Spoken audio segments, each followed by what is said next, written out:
Assalamualaikum warahmatullahi wabarakatuh. Hari ini kita akan membahas tentang distribusi normal. Nah, langsung saja, pokok bahasan yang akan dipelajari itu sifat dan ciri kurva normal, kemudian ada z-score, simpangan baku, sama penggunaan SPSS pada distribusi normal. Nah, yang pertama itu sifat dan ciri distribusi normal. Seperti yang kita tahu bahwa kurva normal itu mempunyai puncak tunggal dan bentuk kurvanya menyerupai lonceng bel. Nah, seperti yang terlihat pada gambar di samping. Nah, ciri kurva normal itu bentuknya simetris, sehingga luas daerah grafik selalu sama dengan 1 unit per segi. Nah, daerah kurva normal adalah luas yang dibatasi atau ruangan yang dibatasi daerah kurva dengan absisnya. Gitu. Luas daerah dinyatakan dalam persen atau proporsi. Artinya apa? Artinya dinyatakan dalam persen itu ketika luas daerah kurva normalnya 100%.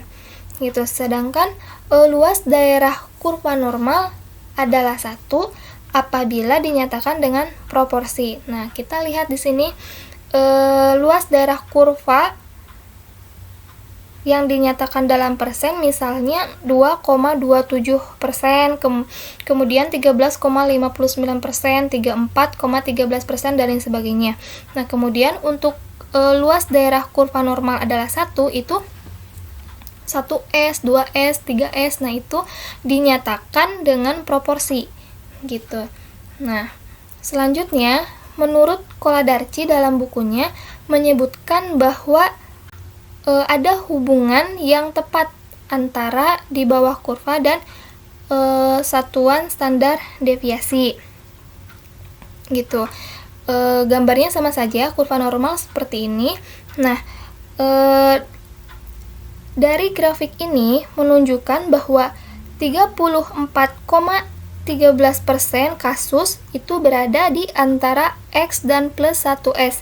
Nah, atau berada di antara IQ-nya itu 100 dan plus 1S-nya itu 115 gitu.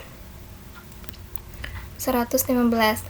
Nah, kemudian kalau misalkan antara 100 IQ-nya 100, kemudian S-nya itu 2 plus 2S, berarti dia di antara 100 dan 130. Nah, begitu selanjutnya plus 3S berarti 100 min antara 145 gitu. Nah, dalam distribusi normal pun ada faktor yang mempengaruhi, di mana faktor yang mempengaruhinya itu ada 2 parameter, yaitu standar deviasi dan min. Nah, lokasi pusat statistik itu ditentukan oleh min. Nah, sedangkan lebar dari kurva normal ditentukan oleh standar deviasi gitu.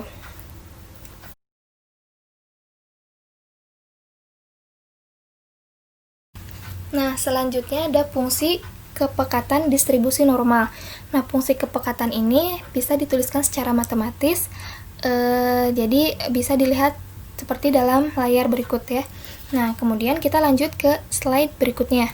Nah, di sini ada gambar. Nah, gambar ini merupakan beberapa variasi distribusi normal gitu. Nah, gambar yang pertama kita lihat ini menunjukkan bahwa min-nya sama gitu atau skornya sama, tetapi frekuensi relatifnya itu dia berbeda atau standar deviasinya dia beda. Nah, yang kedua itu min-nya berbeda gitu dan tetapi standar deviasinya sama. Nah, yang terakhir min-nya beda, standar deviasinya pun berbeda. Nah, jadi jika standar deviasinya itu makin besar, maka si kurvanya itu akan makin rendah gitu atau platykurtik. Nah, sedangkan standar deviasinya itu kecil, maka kurvanya itu akan makin tinggi atau yang disebut dengan leptokurtik. Nah, lanjut selanjutnya itu z-score. Nah, skor Z itu merupakan jarak skor seseorang dari min kelompoknya dalam satu standar deviasi gitu. Nah, agar pengguna distribusi normal menjadi mudah, maka perlu dibuat menjadi distribusi normal baku. Nah, hal ini dimaksudkan buat apa? Buat merubah distribusi normal dengan rata-rata dan simpangan baku, yaitu apabila variabel X diubah menjadi variabel Z dengan persamaan yang tertera gitu, tertera di bawah ini. Nah, ini merupakan persamaan Z-score gitu. Nah, kemudian ada contohnya nih. Nah, kita ambil contoh, misalkan di sini disediakan sebuah tabel. Nah, telah diketahui standar deviasinya adalah 5,51. Misalnya, dalam sampel tinggi badan siswa, kita ingin mencari berapa Z-score dan peluang siswa yang tinggi badannya itu di bawah 167 cm. Nah, sesuai dengan persamaan Z-score itu berarti 167 itu merupakan nilai data ya. Nilai data ke I dikurangi 170 itu merupakan rata-rata. Nah, sama dengan min 3 hasilnya. Nah, kemudian Z-score dalam kasus ini adalah Z sama dengan min 3 dibagi 5,51. Nah, 5,51 itu merupakan standar deviasi. Nah, dia menghasilkan min 0,544. Nah, langkah berikutnya, perhatikan nilai Z-score terhadap Z-tabel dalam kurva normal. Nah, di sini perhatikan nilai Z-score terhadap Z-tabel dalam kurva normal.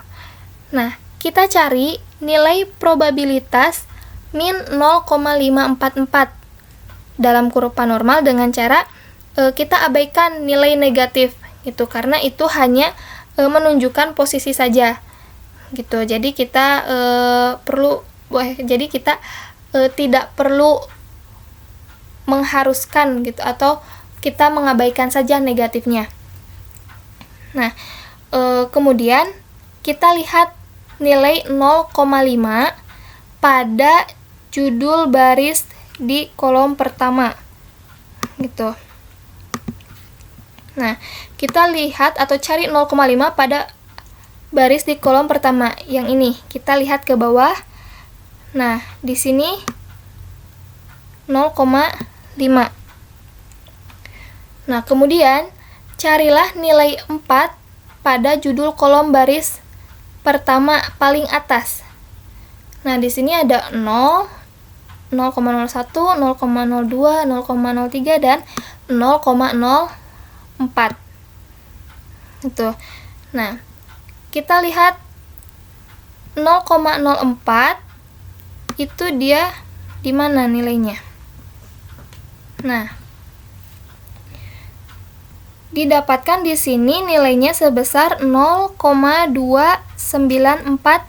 Nah, jadi kesimpulannya pada kasus ini peluang siswa yang mendapatkan tinggi badan di bawah 167 itu sebesar 29,46%. Gitu. Itu untuk mencari Z-score. Nah, kemudian lanjut simpangan baku. Lanjut ke simpangan baku. Nah, di sini simpangan baku itu merupakan apa? Ukuran sebaran statistik yang paling lazim, atau ringkasnya ia mengukur bagaimana nilai-nilai data tersebar. Gitu. Nah, maka fungsi distribusi normal menjadi fungsi distribusi normal baku, dan secara matematisnya ditulis seperti ini. Nah, sebelum ke sini kita lihat dulu gambar di samping ya. Nah, gambar di samping itu ada dua buah kurva, di mana kurva pertama itu merupakan skala X dan kurva kedua itu merupakan skala Z. Nah, untuk mengubah variabel X ke variabel Z, kita lihat dulu di sini terdapat sebaran observasi. Nah, Ini merupakan sebaran observasi. Nah, kemudian ketika ditransformasi ke skala Z, itu dia terdistribusi atau distribusi normal bakunya menjadi rata-ratanya 0 dan simpangan atau standar deviasinya itu 1. Gitu. Standar deviasinya itu 1. Nah, itu merupakan skala Z. Gitu. Dan sudah transformasi dari skala X. Nah, sedangkan sebelum masuk ke skala Z, skala X ini belum baku, belum distribusi normal baku gitu. Jadi si rata-ratanya itu masih belum 0 dan si standar deviasinya masih belum 1. Nah, tetapi ketika diubah menjadi skor Z, dia berubah bahwa simpangannya itu rata-ratanya itu 0 dan standar deviasinya itu 1 gitu. Nah, sehingga fungsi distribusi normalnya itu menjadi fungsi distribusi normal baku. Nah, secara matematisnya dituliskan seperti ini. Begitu. Nah, kemudian untuk sebaran wilayah standar deviasi. Nah, standar deviasi itu membagi range menjadi beberapa bagian.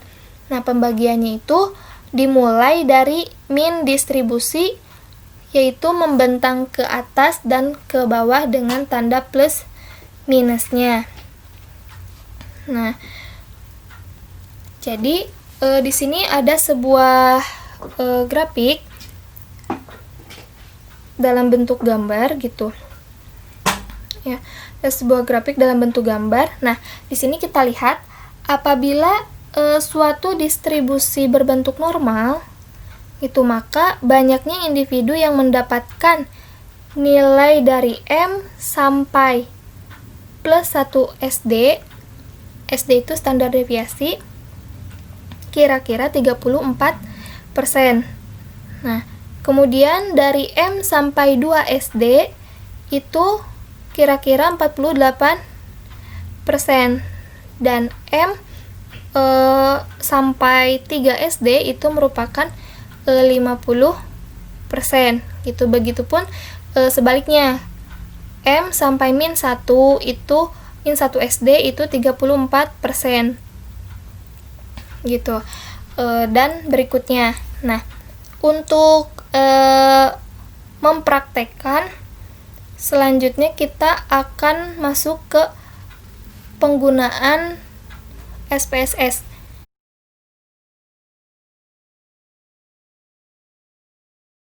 Nah, selanjutnya kita akan membahas mengenai pengolahan data menggunakan SPSS. Nah, pertama kita buka aplikasi dulu SPSS-nya, kemudian setelah membuka akan muncul tampilan seperti ini. Nah, kemudian klik variable view. Variable view itu ada beberapa tabel yang harus kita isi. Nah, kolom pertama saya isi pretest, kolom kedua saya isi posttest. Nah, untuk measure-nya scale dua-duanya ya. Nah, kemudian setelah diisi, kita klik data view. Nah, data view ini diambil dari data yang sudah ada sebelumnya. Misalkan dari Excel udah ada datanya nih. Nah, itu bisa di-copy ke SPSS gitu. Nah, setelah datanya sudah ada, nah karena di sini kita akan menguji data apakah data tersebut terdistribusi normal atau tidak. Gitu. Nah, kita klik analyze, kemudian cari descriptive static, kemudian klik explore. Nah, di sini ada kolom dependent, factor, sama label. Nah, kita masukkan pretest dan posttestnya itu ke dependent list. Nah, kemudian kita cek atau klik plot. Nah, di klik plot ini kita centang atau checklist normality plot with test. Nah, kemudian klik continue. Nah, setelah itu klik OK.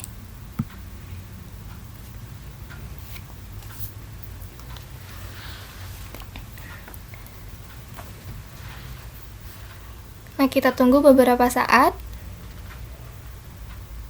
untuk melihat outputnya. Nah, output dari data tersebut, nah di sini sudah muncul, di mana ada case processing summary, kemudian ada descriptive, dan juga test of normality. Nah, karena di sini kita akan menguji data tersebut apakah normal atau tidak, jadi kita lihat di tes normalitas gitu. Nah, di sini pretest itu nilai signifikannya, kita lihat nilai signifikan yang ada di Kolmogorov-Smirnov. Nah, di sini nilai signifikannya untuk pretest dia 0,088. Nah, sedangkan untuk posttest dia nilai signifikannya 0,015.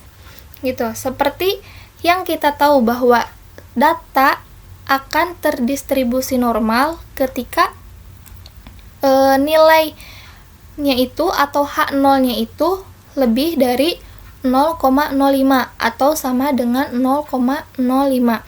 Sedangkan data yang tidak terdistribusi normal itu H0-nya kurang dari 0,05. Nah, di sini sudah kita ketahui gitu nilainya. Maka untuk pretest dia itu datanya distribusi normal karena dia lebih dari 0,05 gitu. Sedangkan untuk posttest dia nilainya kurang dari 0,05, berarti dia datanya tidak terdistribusi normal. Nah, bagaimana untuk melihat grafiknya? Untuk melihat grafiknya kita klik graph yang ada di atas, tool yang ada di atas, kemudian Legendre dialog, kemudian klik histogram. Nah, untuk variabelnya kita masukkan dulu yang pretest, kemudian klik OK.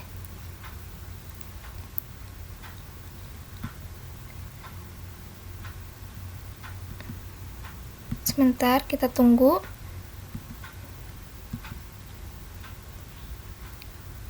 Nah, ini merupakan grafiknya. Oh, ini belum ada ininya ya, distribusi normalnya. Sebentar. Nah, kita ulangi.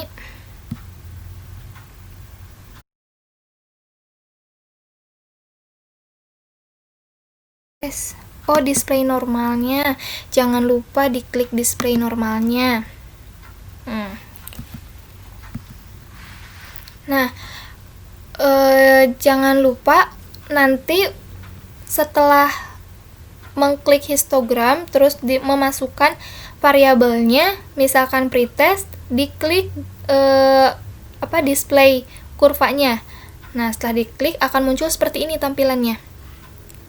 Gitu. Nah, ini menunjukkan bahwa data untuk pretest dia terdistribusi normal. Nah, di sini untuk pretest rata-ratanya 70,31 dan standar deviasinya 8,608.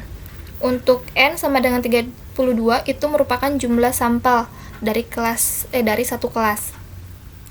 Gitu. Kemudian kalau untuk melihat yang posttest seperti tadi, caranya masih sama. Nah, pretest ini kita pindah, kemudian posttest kita masukkan. Nah, jangan lupa si display normal curve-nya diaktifkan. Kemudian klik OK. Nah, ini merupakan grafik posttest. Nah, dia tidak terdistribusi normal.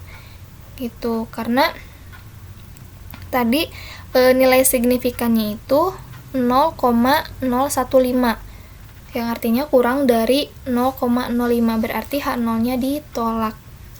Seperti itu untuk distribusi normal.